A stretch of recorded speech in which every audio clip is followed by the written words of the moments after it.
Assalamualaikum warahmatullahi wabarakatuh. Shalom, namo budaya dan salam kebajikan. Perkenalkan, nama saya Riko Sinunenggolan dengan NIM 080512828037. Di sini saya akan menjelaskan gelombang riak dan gelombang alun. Pertama-tama kita harus memahami apa itu gelombang riak dan gelombang alun. Gelombang riak dan gelombang alun adalah dua jenis gelombang yang berbeda, namun keduanya memainkan peran penting dalam berbagai aspek, yaitu aspek fenomena dan aspek proses fisik.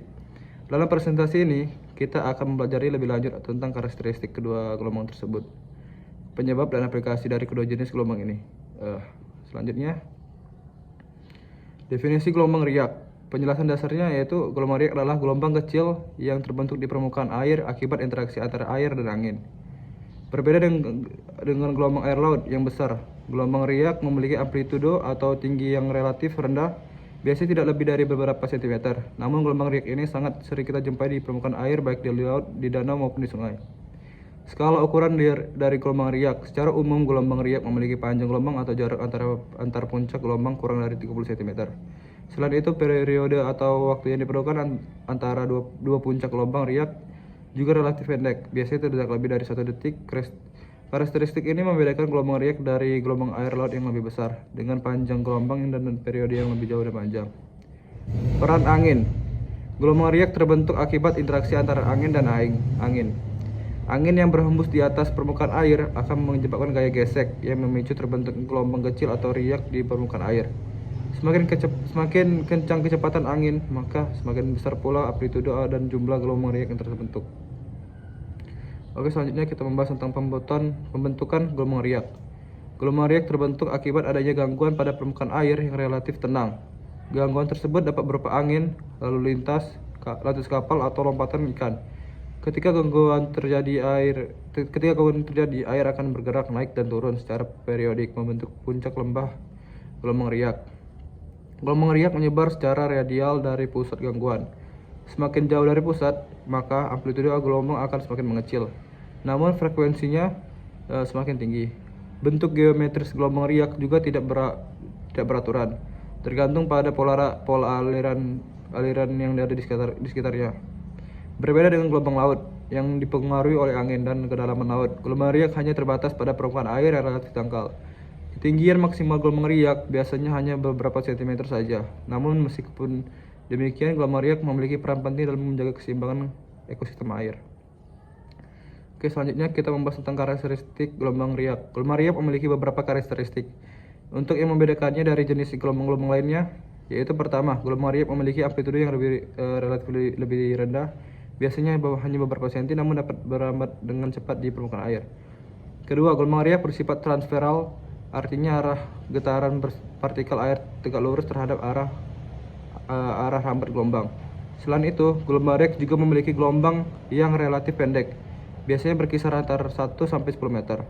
Hal ini disebabkan oleh gaya permukaan air yang dominan dalam pembentukan gelombang riak itu. Ukuran panjang gelombang ini juga dipengaruhi oleh kecepatan angin yang membangkitkan gelombang serta kedalaman perairan. Karakteristik lainnya yaitu gelombang riak kemampuannya untuk mengalami refleksi dan interferensi. Gelombang riak dapat dipantulkan oleh benda-benda di sekitar permukaan air, seperti tebing atau dermaga, sehingga menimbulkan pola-pola interferensi yang menarik. Pola-pola ini dapat dimanfaatkan untuk tujuan pengukuran, penelitian, ataupun aplikasi lainnya. Oke, selanjutnya kita membahas tentang definisi gelombang alun. Gelombang alun juga dikenal sebagai gelombang angin atau gelombang laut, adalah jenis gelombang yang terbentuk di permukaan air laut yang akibat adanya angin yang bertiup atas permukaan air. Berbeda dengan gelombang riak yang memiliki skala kecil, gelombang alun memiliki skala yang lebih besar dan mampu merambat dalam jarak yang lebih jauh. Gelombang alun dicirikan oleh bentuknya yang panjang dan landai, serta memiliki puncak dan lembah yang lebih halus dibandingkan dari gelombang riak. Selain itu, gelombang alun juga memiliki kecepatan rambat yang lebih tinggi, sehingga dapat menyebar ke daerah yang lebih luas. Fenomena ini sering kita amati pada laut terbuka, di mana gelombang alun dapat terlihat dengan jelas dan bergerak dengan ritme yang teratur. Karakteristik dari gelombang alun. Pertama-tama yaitu ada amplitude tinggi, panjang gelombang lebih panjang, kecepatan rambat tinggi, periode lebih panjang. Oke, kita bahas satu-satu. Maksud dari amplitude tinggi itu gelombang alun memiliki amplitude yang lebih tinggi dibandingkan dengan gelombang riak. Ini berarti bahwa jarak antara puncak dan lembah gelombang alun yang lebih besar. Amplitudo yang lebih tinggi ini memberikan dorongan energi yang lebih besar, mampu membawa lebih banyak material dan menciptakan efek lebih signifikan pada lingkungan. Panjang gelombang yang lebih panjang. Selain amplitudo yang lebih besar, gelombang alun juga memiliki panjang gelombang yang lebih panjang. Yang berarti jarak antara puncak gelombang satu dengan gelombang yang lainnya itu lebih panjang. Panjang gelombang yang lebih panjang memungkinkan gelombang alun untuk menjangkau area yang lebih luas. Kecepatan rambat tinggi. Gelombang alun umumnya merambat dengan kecepatan yang lebih tinggi dibandingkan dengan gelombang riak. Kecepatan rambat ini dipengaruhi oleh faktor-faktor seperti kedalaman kedalaman air, gravitasi, dan panjang gelombang. Periode yang lebih panjang. Maksud dari periode lebih panjang ini yaitu selain kecepatan yang rambat yang lebih tinggi, gelombang alun juga memiliki periode yang lebih panjang. Periode adalah waktu yang dibutuhkan untuk satu siklus gelombang dari puncak ke puncak yang lainnya atau lembah ke kembal lainnya. Periode ini yang lebih panjang daripada gelombang alun memberikan dampak yang lama dan berkelanjutan pada lingkungan sekitar.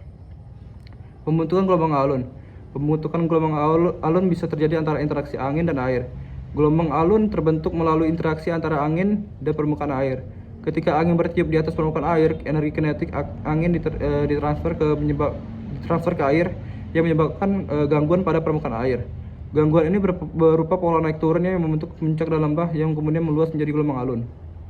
Kedua, yaitu perbedaan tekanan udara. Perbedaan tekanan udara juga mengaruhi pembentukan gelombang alun. Ketika terjadi perbedaan tekanan udara di antara permukaan air, area dengan tekanan udara rendah akan menyedot air, sedangkan area yang dengan tekanan udara tinggi akan mendorong air, menciptakan gerakan naik turun yang kemudian berkembang menjadi gelombang alun. Yang ketiga yaitu pembentukan pada laut terbuka. Gelombang alun paling sering terbentuk di laut terbuka, di mana angin dapat bertiup tanpa hambatan.